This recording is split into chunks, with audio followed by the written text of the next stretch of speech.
अरे एक है सरिया ते पढ़ाई लिखाई ना करबे मर्दे, दिन भर गांव के लोग फोन के संगे घूमत रहता रे। बाबूजी करेक्टर पर दाग मत लगाई, अभी देवघर जाइबे वरदान मांग के आई। ठीक है बा जो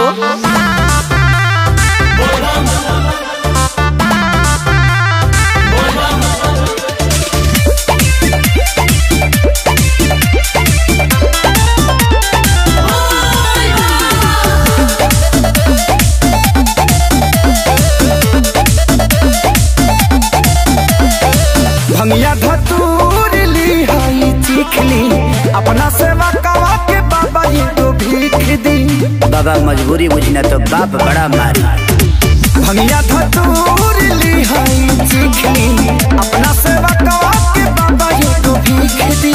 हे भोला बाबा वरदान मांगती। हम तुम्हारी तपस्या से प्रसन्न हैं, बताओ तुम्हें क्या चाहिए। 3 चीज, एगो नारी एगो गाड़ी नोट छापे का मशीन। एगो नारी एगो गाड़ी नोट छापे का मशीन। एगो नारी एगो गाड़ी नोट छापे का मशीन।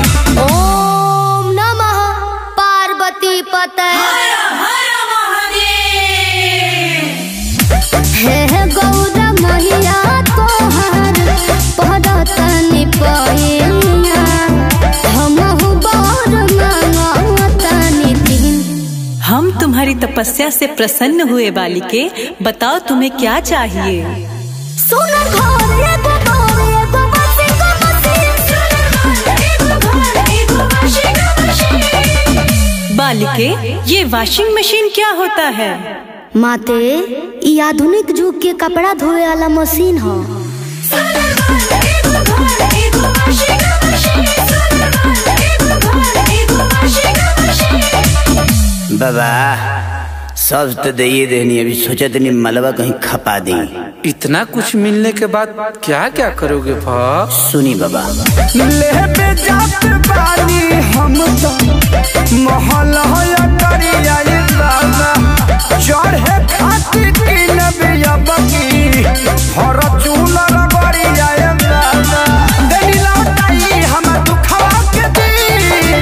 बालक तुम लालची हो क्या। बाकी लोग हरिचंद्र थोड़ी आइल बा, छोड़ी अब हमके दोसर बर दे दी, हटाई। क्या अमर पाली जैसन साली होखे मौगी के बहिन। अमर पाली जैसन साली होखे मौगी के बहिन। अमर पाली जैसन साली होखे मौगी के बहिन। क्या गौरा माँ, इस पगले को महादेव सब कुछ दे दिए और आप हैं कि मेरे पे ध्यान नहीं दे रही हैं। बालिके तुम्हें सब कुछ मिलेगा, बताओ तो सही। Thank you so much Gaura माँ, तोहरा जैसन के होना।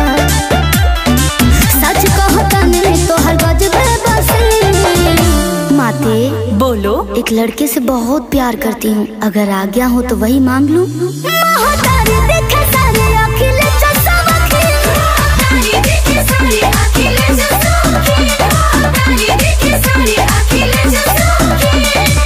का ब्यास तारा के ढेर कुछ मिल गलो। एकर मलकिनी तेहिन होके चल।